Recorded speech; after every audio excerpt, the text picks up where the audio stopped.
الحمد لله رب العالمين والصلاة والسلام على حبيبه محمد وآله وأصحابه أجمعين. أعوذ بالله من الشيطان الرجيم. بسم الله الرحمن الرحيم. لقد من الله على المؤمنين إذ بعث فيهم رسولا منهم يتلو عليهم آياته ويزكيهم ويعلمهم الكتاب والحكمة وإن كانوا من قبل لفي ضلال مبين. اللهم سبحانك لا علم لنا إلا ما علمتنا إنك أنت العليم الحكيم. مولاي صل وسلم دائما أبدا على حبيبك من زانت به الأسر.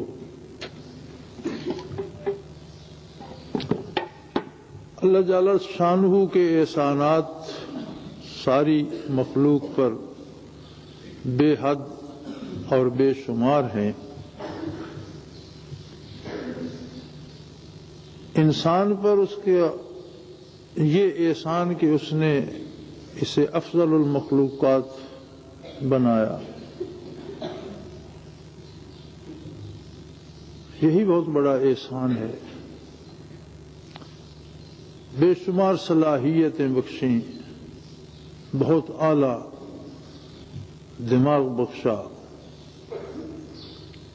ایک ایسا عجیب و غریب کمپیوٹر فٹ کر دیا اس کے دماغ میں کہ جس کی کارکردگی دیکھ کر حیرت ہوتی ہے.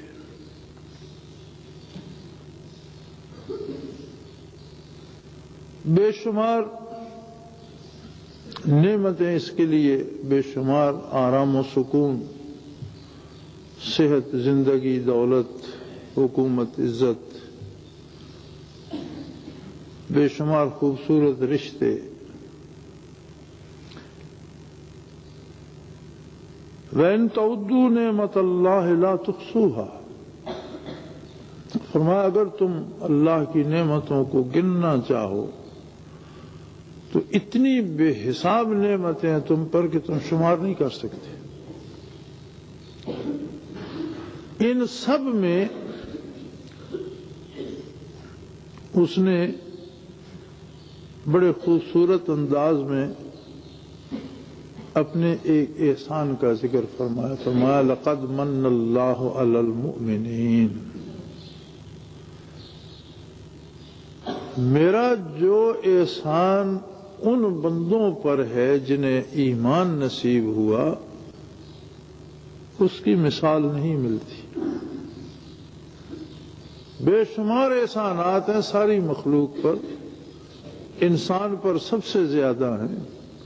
پھر انسانوں میں جنہیں ایمان نصیب ہوا یہ بھی اس کا احسان ہے کہ توفیق ایمان ارزاں کی. لیکن فرمایا میں نے جو احسان مسلمانوں کو محمد الرسول اللہ عطا کر کے کیا ہے اس کی مثال نہیں ملتی.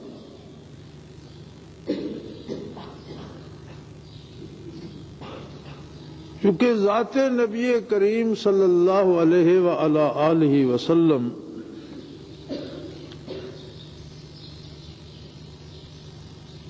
مخلوق میں بے مثال ہیں. کوئی دوسری ذات ایسی رب کریم نے بنائی ہی نہیں.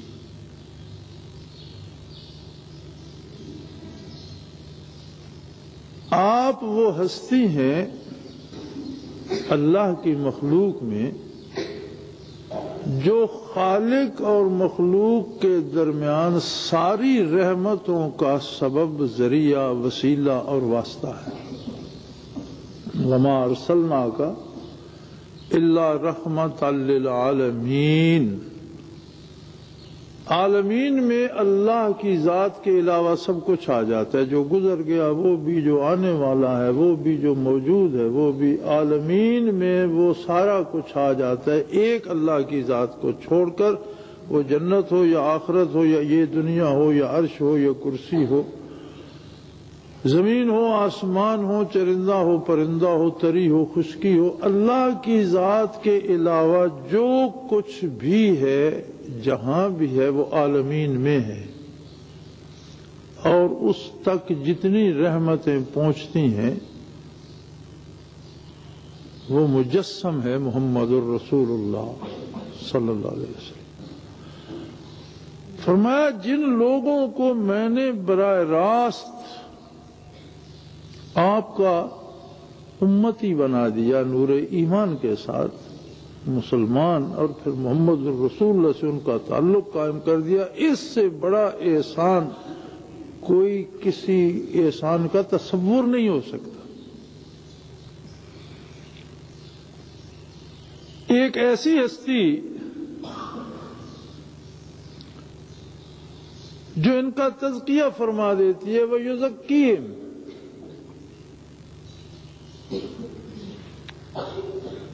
اور یہ اس تزکیے کی اگر مثالیں دیکھی جائیں تو آپ کو ایسے لوگ ملیں گے جو چشم فلک نے اس سے پہلے دیکھے نہ اس سے بعد کبھی قیامت تک دیکھ پائے گی۔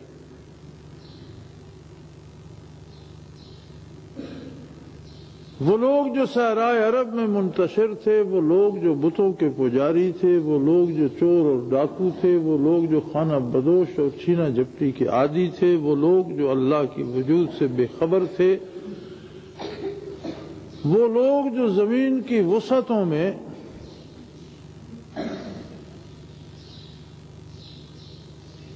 محض خانہ بدوش کہلاتے تھے،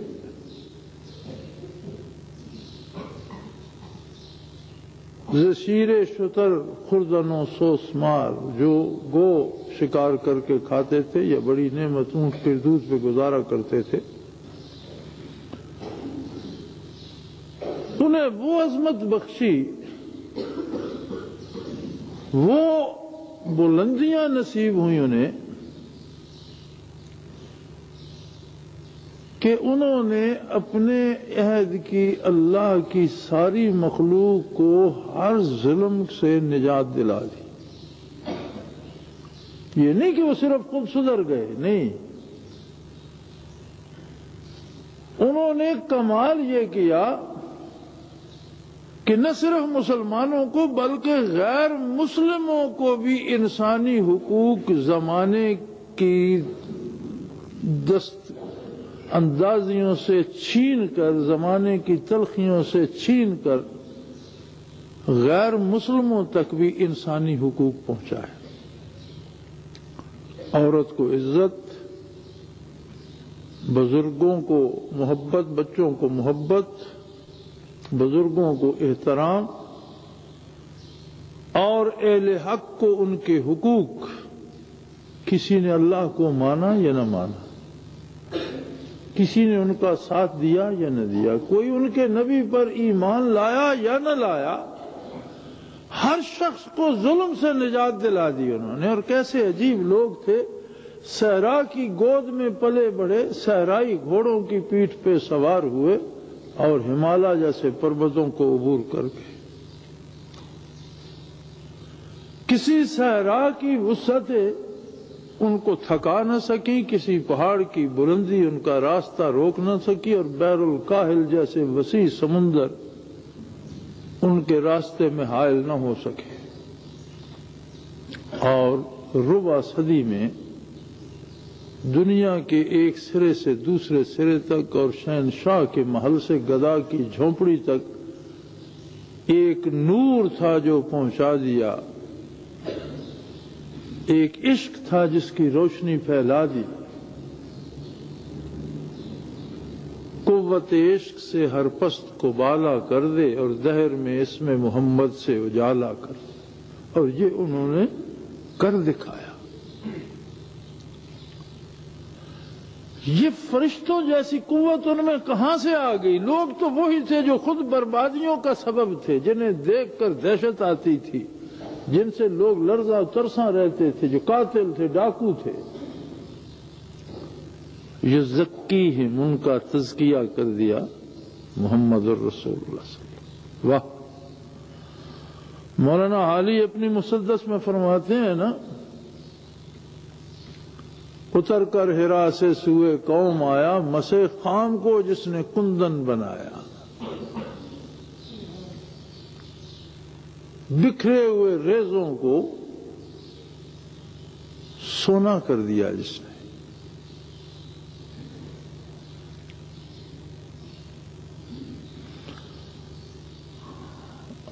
یہ جو تزکیہ نبی علیہ الصلوۃ والسلام کی برکات سے، آپ کے توجہات سے، آپ کی انوارات سے، آپ کے ساتھ قلبی تعلق سے نصیب ہوا. چونکہ تزکیے کا مدار عبادات پہ نہیں تھا، بلکہ عبادات اور اطاعت الہی انہیں تب نصیب ہوئی جب ان کا تزکیہ ہو گیا. یہ بڑی عجیب بات ہے. صحابہ کبار کو جہاد، عدل، انصاف، نماز، روزہ، عبادات، اذکار تب نصیب ہوئے کہ ایک نگاہ میں ان کا تزکیہ ہو گیا. اگر کوئی شخص صحابی بنا اور نماز فرض ہونے سے پہلے دنیا سے رخصت ہو گیا تو تزکیہ اس کا ہو گیا. نماز تو فرض بھی نہیں تھی، روزہ تو فرض بھی نہیں تھا. ایسے لوگ جو دنیا سے گزر گئے، ابھی جہاد فرض نہیں ہوا تھا لیکن شرف صحابیت سے سرفراز ہو گئے، صحبت نبوی سے، نگاہ مصطفیٰ صلی اللہ علیہ وسلم سے ان کا تزکیہ ہو گیا.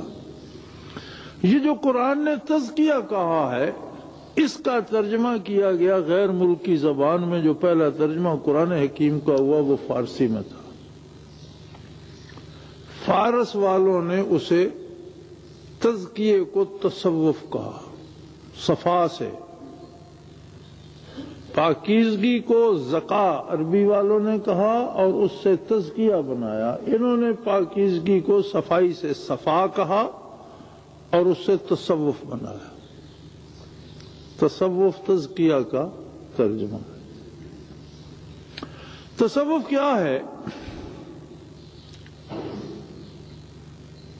آج بھی ایک رسالہ میں دیکھ رہا تھا، ایک رسالے میں تصویر ہے، پیر صاحب کو لوگ سجدے کر رہے ہیں. تصوف یہ نہیں ہے کہ بندہ بندے کو سجدہ کرے. تصوف یہ نہیں ہے کہ کوئی سرخ سبز کپڑے پہن لے. تصوف یہ نہیں ہے کہ کوئی بہت سی تسبیحات گلے میں ڈال لے. تصوف یہ بھی نہیں ہے کہ کوئی گوشہ نشین ہو جائے، دنیا کا کام چھوڑ دے. تصوف یہ بھی نہیں ہے کہ کوئی پاگل ہو جائے اور چھائی سر میں ڈال لے. تصوف کیا ہے؟ تصوف نام ہے صفائے قلب کا، تزکیے کا. اور تزکیہ ہوتا ہے برکات محمد الرسول اللہ صلی اللہ علیہ وآلہ آلہ وسلم. تصوف کا سب سے اعلیٰ مقام یہ ہے، سب سے اونچا مقام تصوف کا یہ ہے کہ بندہ ظلم کے خلاف دیوار بن جاتا ہے. اور اس کی دلیل یہ ہے کہ سب سے بڑے صوفی وہ ہیں جنہیں براہ راست برکات نبوی نصیب ہوئی.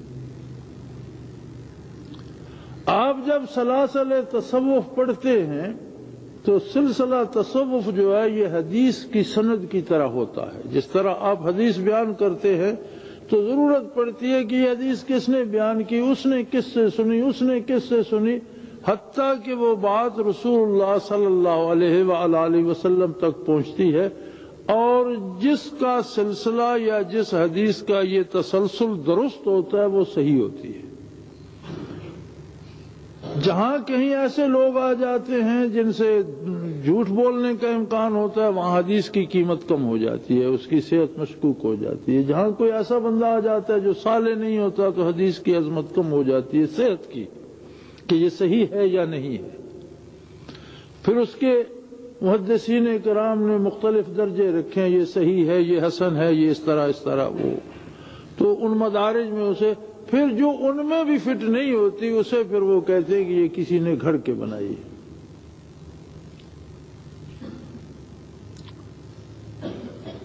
جس طرح راویان حدیث کو پرکھا جاتا ہے اسی طرح سلاسل تصوف کے بھی شجرے ہیں. کس نے کس سے وہ برکات حاصل کی، اس نے کس سے کی، اس نے کس سے کی، اس نے کس سے کی، اور یہ سارے جا کر صحابہ کرام پہ ملتے ہیں. اور صحابہ نے رسول اللہ صلی اللہ علیہ وآلہ وسلم سے برکات حاصل کی. اکثر سلاسل تصوف، بلکہ میرے علم کے مطابق تمام سلاسل تصوف حضرت علی کرم اللہ وجہ الکریم پر جا کر ختم ہو جاتے ہیں، سوائے نسبت اویسیہ کے یہ برکات لیتے ہیں سیدنا ابو بکر صدیق رضی اللہ تعالی عنہ سے۔ یہ حضرت علی کرم اللہ وجہ الکریم سے ہو کر ابو بکر صدیق تک جاتے ہیں۔ فرق یہ ہے کہ سارے سلسلے حضرت علی پر جا کر ختم کیوں ہو جاتے ہیں؟ اس لیے کہ جو کچھ ابو بکر صدیق نے حاصل کی برکات، اس کی مثال پوری جماعت صحابہ میں نہیں مل سکتی، وہ اکیلے تھے۔ فاروق اعظم اس پائے کی ہستی تھے کہ انہوں نے من و عن ابو بکر صدیق سے حاصل کیا۔ عثمان غنی رضی اللہ تعالی عنہ کا یہ منصب تھا کہ انہوں نے سب کچھ وصول کیا فاروق اعظم سے، وہ برکات سموئی براہ راست رسول اللہ صلی اللہ علیہ وسلم سے بھی۔ حضرت علی کرم اللہ وجہ الکریم وہ آخری ہستی تھے جو جامع الصفات بنے اور سب سے زیادہ برکات حاصل کی۔ حضرت علی کرم اللہ وجہ الکریم کے بعد کوئی ایسا شخص نہ آیا جو تمام صفات کا جامع ہو۔ کوئی مفسر بنا، کوئی محدث بنا، کوئی صوفی بنا، تو صفات تقسیم ہو گئی، پھر مختلف حضرات سے آگے برکات چلی، اس لیے سارے سلسلے نیچے مختلف لوگوں تک جاتے ہیں، لیکن جب اوپر آتے ہیں تو حضرت علی کرم اللہ وجہ الکریم پر آ کر ختم ہو جاتے ہیں۔ یہ نسبت اویسیہ ان سے بھی اوپر جاتی ہے۔ اس میں ایک عجیب بات ہے، تمام سلاسل تصوف میں صحبت شیخ شرط ہوتی ہے، اور شاگرد اپنے شیخ کے پاس جاتے ہیں، وہ ان کے مراقبات یا اسباق چلاتا ہے، جہاں تک وہ چلاتا ہے وہ چلتے رہتے ہیں۔ اس سے آگے ایک قدم بڑھنے کے لیے انہیں پھر شیخ کی خدمت میں جانا ہوتا ہے۔ لیکن جو برکات ابو بکر صدیق نے حاصل کی وہ عجیب تھی۔ وہ ہستی جو ساری کائنات کے لیے رحمت مجسم تھی، اللہ کریم نے ہجرت کا سبب بنا کر 3 دن اور 3 راتیں ساری خدائی سے الگ کر کے صرف ابو بکر کی گود میں ڈال دی۔ اب وہ مینار نور جس سے ازل و ابد روشن تھے، اگر اس کی پوری روشنی ایک قلب پر، ایک سینے پہ مرکوز کر دی جائے تو اس کا کیا عالم ہوگا؟ نبی علیہ الصلوۃ والسلام استراحت فرما تھے، آسمان صاف تھا اور کھلا ہوا تھا اور ستاروں سے بھرا ہوا تھا۔ حبیب کبریا ام المومنین حضرت عائشہ صدیقہ رضی اللہ تعالی عنہا نے عرض کی کہ یا رسول اللہ، کسی شخص کے نام اعمال میں نیکیاں اس طرح بھی ہوں گی جس طرح یہ آسمان کا سینہ ستاروں سے مزین ہے؟ فرمایا بے شک، میں عمر کے بارے تمہیں بتاتا ہوں کہ اس کا اعمال نامہ اسی طرح نیکیوں سے اس طرح بھرا ہوا ہے۔ تو انہوں نے عرض کی کہ حضور، میرے والد کے بارے ابو بکر صدیق کے، فرمایا اس کی بات الگ ہے، اسے تو میرے ساتھ 3 دن راتیں سور میں نصیب ہو گئیں، تو سور کا تو ایک لمحہ بھی ان سب پہ بھاری ہے۔ سیدنا فاروق اعظم رضی اللہ عنہ کو کسی نے مبارک دی کہ آپ کے بارے حضور نے یہ خبر دی ہے، پھر اگلی بات بھی بتائی، تو وہ ابو بکر صدیق کی خدمت میں حاضر ہوئے اور کہنے لگے کہ اگر آپ مناسب سمجھیں تو میرے ساتھ ایک سودا کریں۔ یہ جو حضور نے گواہی دی ہے کہ میرا اعمال نامہ جو ہے نیکیوں سے اس طرح مزین ہے جس طرح آسمان ستاروں سے، تو وہ ساری آپ لے لیں اور سور کی ایک رات مجھے دے دیں۔ انہوں نے فرمایا کہ یہ کیسے ممکن ہے؟ نہیں دی.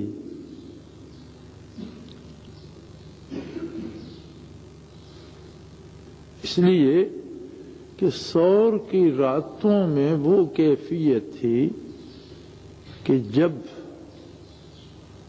اہل مکہ تلاش کرتے کرتے ابو جہل کی سرکردگی میں غار کے دہانے پر پہنچ گئے. حضور آرام فرما ہیں، ابو بکر کی گود میں سر ہے.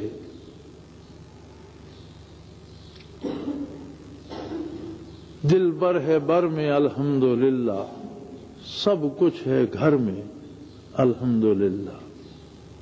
کسی شاعر نے اس کیفیت کو نعت کے پیرائے میں لکھا تھا کہ دل بر ہے بر میں الحمدللہ، سب کچھ ہے گھر میں الحمدللہ. تو سیدنا ابو بکر صدیق کو بڑا خطرہ، بڑا ڈر لگا. حضور علیہ الصلوۃ والسلام کے حوالے سے آپ فرماتے ہیں کہ مجھے ان لوگوں کی ٹانگیں تو سامنے دکھائی دے رہی تھی غار کے منہ پر جو کھڑے تھے، اور میں اکیلا تھا. نبی کریم استراحت فرما رہے تھے. میں سوچ رہا تھا کہ میں اکیلا اس در نایاب کی حفاظت کی اہلیت رکھتا ہوں کہ نہیں، یہ اتنے لوگ ہیں حضور کو ایذا پہنچائیں گے.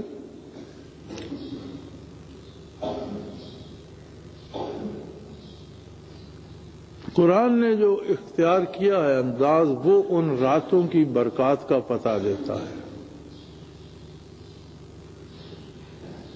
اذ اخرجہ الذین کفروا ثانی اثنین اذ ہما فی الغار. جب کافروں نے ہجرت پہ مجبور کر دیا، ثانی اثنین، دو میں کا دوسرا آپ کے ساتھ تھا جب آپ غار میں تھے. جب دونوں غار میں جلوہ افروز تھے تو دو میں کا دوسرا، ثانی اثنین، اثنین دو کو کہتے ہیں، ثانی دوسرے کو، دو میں کا دوسرا آپ کے ساتھ تھا. یہ دو میں کا دوسرا کیا کہتے ہیں؟ قرآن کا مقصد کیا ہے؟ قرآن کا مقصد یہ ہے کہ پوری انسانیت میں دو ہی بندے ہیں اس طرح کے، ایک انبیاء و رسل میں اور ایک غیر انبیاء. انبیاء و رسل میں محمد الرسول اللہ اور غیر انبیاء میں ابو بکر صدیق. تیسرا کوئی بندہ ہے نہیں پوری انسانیت میں. اس لیے کہ حضور تو پہلے بے مثل تھے. 3 شبانہ روز کی پوری توجہ نے ساری مخلوق میں ابو بکر کو بے مثل بنا دیا.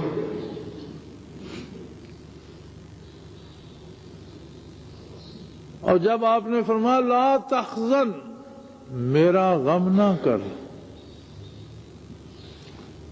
ہمارے ترجمے والے بھی بادشاہ لوگ ہیں، یہاں حزن کا معنی بھی ڈر ہی لکھ دیتے. حالانکہ حزن وہ ڈر ہوتا ہے جو دوسرے کے لیے، جیسے ماں ڈرے کہ بچہ چھت سے گر جائے گا. یعقوب علیہ السلام کا بیٹا یوسف علیہ نبینا علیہ الصلوۃ والسلام جب آپ سے جدا ہو گیا تو جو کیفیت آئی، یوسف کے بچھڑنے سے جو دکھ ہوا، اور یوسف علیہ السلام کے بارے جو خطرہ لاحق تھا یعقوب علیہ السلام کو، اسے قرآن نے حزن کہا. وَابْيَضَّتْ عَيْنَاهُ مِنَ الْحُزْنِ، یوسف کے دکھ سے یعقوب کی آنکھیں سفید ہو گئیں. وَابْيَضَّتْ عَيْنَاهُ، دونوں آنکھیں آپ کی سفید ہو گئی. من الحزن، یوسف علیہ السلام کے دکھ سے، کسی بیماری سے نہیں. حزن ہوتا ہے دوسرے کا دکھ. آپ نے فرمایا لا تحزن، میرا غم نہ کر. کیوں؟ ان اللہ معانا، اللہ ہم دونوں کے ساتھ ہے. موسیٰ علیہ السلام کے ساتھ ان کا بھائی ہارون نبی بھی تھے علی نبینا علیہ الصلوۃ والسلام، اور صحابی بھی تھے سارے ان کے ساتھ. لیکن جب سمندر پہ پہنچے اور پیچھے سے فرعون کا لشکر گرد اڑاتا آ رہا تھا اور لوگ گھبرائے کہ موسیٰ مارے گئے، انہوں نے فرمایا ان معی ربی، میرا رب میرے ساتھ ہے۔ جو معیت نبی کو نصیب تھی کسی دوسرے کو اس میں شامل نہیں کیا۔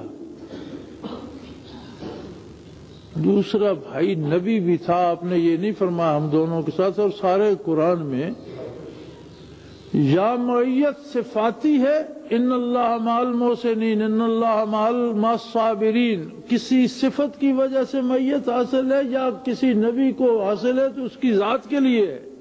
یہاں جب معیت باری کی بات ہوئی فرمایا ان اللہ معانا، اے ابو بکر میرے اور تیرے ہم دونوں کے ساتھ اللہ ہے۔ یہ فضیلت صرف ابو بکر صدیق کی ہے کہ دنیا میں انبیاء میں وہ شان معیت محمد الرسول اللہ کا اور غیر انبیاء میں ابو بکر صدیق کا، کوئی تیسرا ایسا بندہ روئے زمین پر ہے نہیں۔ یہ جو 3 شبانہ روز ملے، انہوں نے ابو بکر صدیق کو وہ قوت دے دی کہ اس دنیا میں اس دنیا میں جہاں بھی ابو بکر صدیق ہو توجہات محمد الرسول اللہ کا مرکز ہے۔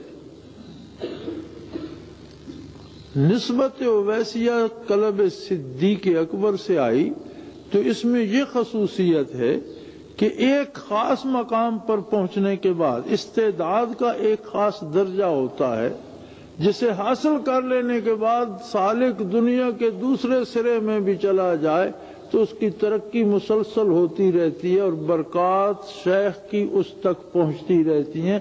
یہ ان برکات کا پرتو ہے جو ابو بکر صدیق کو نصیب تھی، اور یہ نسبت صرف ابو بکر صدیق سے چلتی ہے، اس کے بعد کسی کو اور نصیب نہیں۔ صحابہ کو اگر اس کا کوئی حصہ ملا تو ابو بکر سے ملا، اور قیامت تک آنے والوں کو اگر ملتا ہے تو ابو بکر صدیق سے ملتا ہے۔ پھر بھلا بتاؤ کہ تزکیہ ہو یا تصوف، اس کا جو ستون ابو بکر صدیق ہے اس کی کوئی مثال ہے؟ تو اس کا عملی زندگی کا مطالعہ فرمائیے اور دیکھیے کہ مدینہ الرسول ہے۔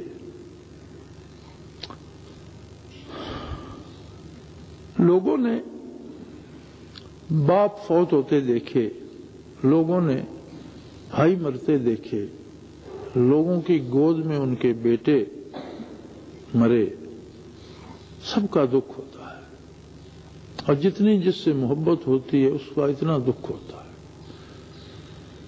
اگر بھائی بھی 4 ہوں، بیٹے 10 ہوں تو سب کے ساتھ الگ الگ محبت کا ایک معیار ہوتا ہے اور سب کا الگ الگ ایک دکھ ہوتا ہے۔ لیکن حقیقت میں دنیا میں اگر بندوں نے بندوں سے محبت کی ہے تو جو محبت صحابہ نے رسول سے کی ہے اس کی مثال نہیں۔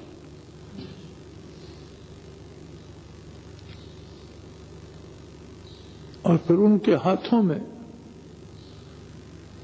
نبی علیہ الصلوۃ والسلام کا وصال ہو اور وہ اپنے ہاتھوں حضور کو روضہ اطہر میں دفن کریں تو جو کیفیت ان پر ہوگی اسے کوئی سوچ بھی سکتا ہے؟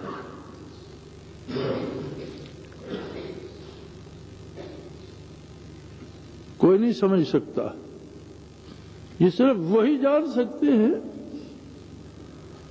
جنہوں نے اس پائے کا عشق حضور سے کیا ہے۔ ہم تو غرضوں کے بندے ہیں،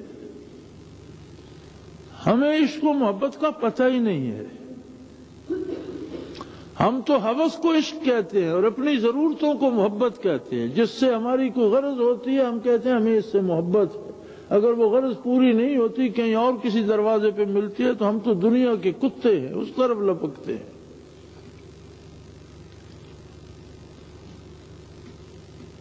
اگر یہی محبت ہے تو یہ محبت تو کتا بھی مالک سے کرتا ہے کہ اسے 2 وقت کھانا وہاں سے ملتا ہے۔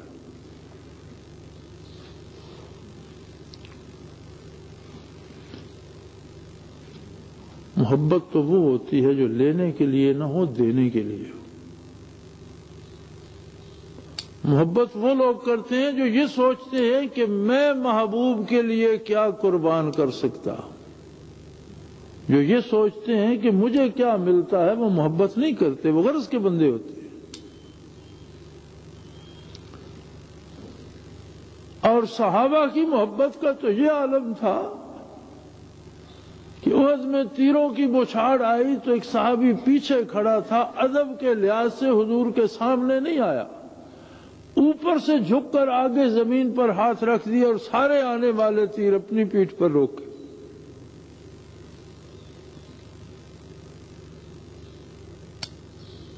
یہ ایک بات نہیں، اس طرح کی بے شمار مثالیں ہیں۔ حضرت خبیب رضی اللہ عنہ کو مکے والوں نے قید کر لیا، سولی چڑھانے لگے تو انہوں نے کہا کہ اب تو تیرا خیال ہوگا کہ تو اپنے بال بچوں میں، والدین میں، گھر والوں میں بیٹھا ہوتا اور یہ تیرے نبی جو ہیں وہ یہاں ہوتے۔ انہوں نے کہا اللہ کی قسم مجھے کو 1000 بار بھی سولی پہ لٹکا دے، مجھے یہ گوارا نہیں ہے کہ آپ کے پاؤں مبارک میں کوئی کانٹا بھی چبھ جائے۔ تم دنیا کے کتے ہو، تمہیں کیا پتا۔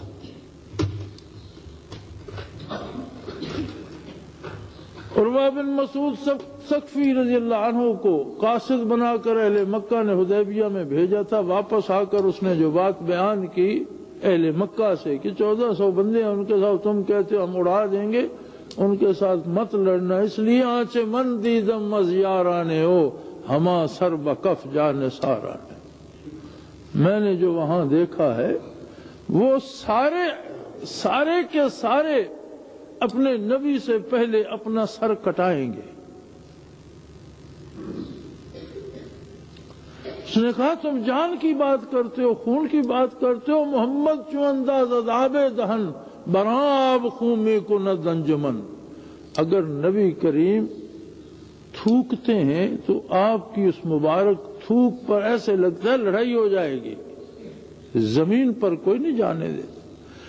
گیرند مالند بر چشم رو وزاں آب تازہ کنند آب رو، وہ جس کے ہاتھ پہ گرتی ہے وہ ہاتھوں پہ مل کے منہ پہ ملتا ہے اور وہ سمجھتا ہے کہ مجھے دنیا و آخرت کی آبرو حاصل ہو گئی۔ تمہارا خیال ہے کہ وہ لوگ چھوڑ کر بھاگ جائیں گے؟ نہیں،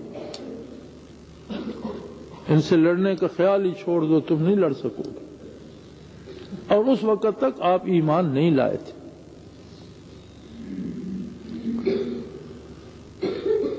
ایسے سچے اور کھرے عاشقوں کو جب اپنا محبوب رسول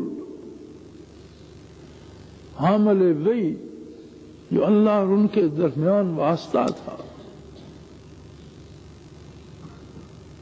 اس کے لب ہائے مبارک خاموش ہوئے، انہیں دفن کرنا پڑا۔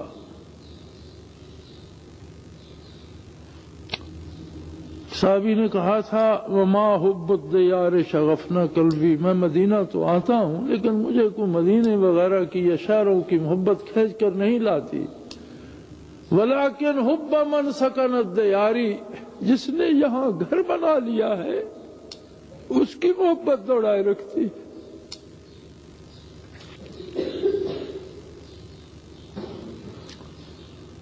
تو وصال نبوی پر یہ عالم تھا کہ گویا عالم تاریک ہو گیا، اسلامی ریاست ختم ہو جائے گی، مسلمان پاش ہو گئے، یہ اٹھنے کے قابل بھی نہیں رہیں گے۔ ادھر سرحدات پر کیسر کا خطرہ تھا، ادھر مسیلمہ قذاب نے اپنا اعلان نبوت کر دیا اور پہاڑی علاقے کا یمامہ کا رہنے والا تھا اور 40,000 جنگجو فوج اکٹھی کر لی۔ مدینہ الرسول میں اتنے ہی لوگ تھے جنہیں حضور وصال سے پہلے ترتیب دے چکے تھے کیسر کے مقابلے میں، کیسر کی افواج کا مقابلہ روکنے کے لیے محاذ پر جانے کے۔ زید بن حارثہ کی قیادت، سیدنا ابو بکر صدیق رضی اللہ عنہ نے فرمایا لشکر زید جائے گا، اس لیے کہ نبی علیہ الصلوۃ والسلام نے اس کا ارادہ کیا تھا۔ اب روانہ کرنے کے بعد تو چند بزرگ رہ گئے۔ مسیلمہ کذاب نے اعلان نبوت کر دیا، آپ نے فرمایا اس کے ساتھ قتال ہوگا۔ کچھ لوگوں نے زکوٰۃ سے انکار کر دیا، فرمایا ان کے ساتھ بھی جہاد ہوگا۔ سیدنا فاروق اعظم جیسے عظیم انسان نے عرض کی کہ ابو بکر صدیق، شہر میں تو اب گھروں میں سودا لا دینے کے لیے کوئی بندہ نہیں ہے، کس کس محاذ پر لڑو گے اور کتنا لڑو گے؟ باری باری نبڑ لو ان سے، لشکر کو واپس ہونے دو، منکرین زکوٰۃ کا فتنہ فروغ کرو، پھر یہ ختم ہوگا پھر مسلمہ سے نبڑ لیں گے۔ انہوں نے کہا اللہ کی قسم ابو بکر زندہ ہو اور دین پیغمبر میں ایک نقطہ کوئی بڑھائے یا گھٹائے یہ ممکن نہیں ہے، اور مجھے اگر یہ ڈر ہو کہ سارا مدینہ میں باہر بھیج دوں گا اور مجھے جنگلی درندے پھاڑ کھائیں گے مدینے میں اکیلا دیکھ کر، میں پھر بھی سب کو بھیجوں گا، میں خود تلوار لے کر لڑوں گا اور ہر مخالف سے لڑوں گا۔ یہ ہے تصوف کا کمال۔ گودری لپیٹ کر گوشہ نشین ہو جانا تصوف نہیں ہے۔ کمال تصوف یہ ہے، کمال تزکیہ یہ ہے کہ اس کے رسول میں ڈوب جائے اور لینے کی بجائے دینے کی سوچا کرے کہ میری جان کیا کام آ سکتی ہے، میرا مال کسی کام آ سکتا ہے، میری کوئی کوشش کسی کام آ سکتی ہے، اور ظلم کے مقابلے میں سیسا پلائی ہوئی دیوار بن جائے، ظلم کو کھٹکے کہ کوئی میرا مخالف بھی ہے۔ یہ تصوف ہے، لوگوں سے سجدے کروانا، لوگوں سے نظر نیاز لینا، لوگوں سے شیرینیاں کھانا، موج میلے کرنا، یہ تصوف نہیں ہے۔ اور لوگ بھی جاہل ہیں، جو تمہارے چندوں پہ پلتے ہیں انہیں تم کیوں پروردگار بنا لیتے ہو؟ جن پتھروں کو تراش کر خود بت بناتے ہو بے وقوفو، انہیں کیوں سجدے کرتے ہو؟ جو بندہ اپنی روزی پیدا کرنے کے قابل نہیں حلال وسائل سے، وہ تمہیں کیا دے گا؟ جو اپنی اولاد نہیں پال سکتا وہ تمہاری کون سی مشکل حل کر دے گا؟ کیوں جاتے ہو ایسے لوگوں کے پاس؟ اور تزکیہ اور تصوف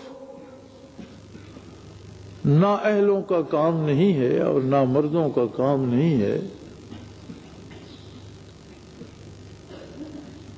عشق و محبت نہ اہلوں اور نہ مردوں کے لیے نہیں ہوتے، اور یہ کمال عشق ہے، کمال محبت ہے، فنائے تام ہے کہ میں اور میرا مٹ جائے اور سب کچھ کسی کا ہو جائے۔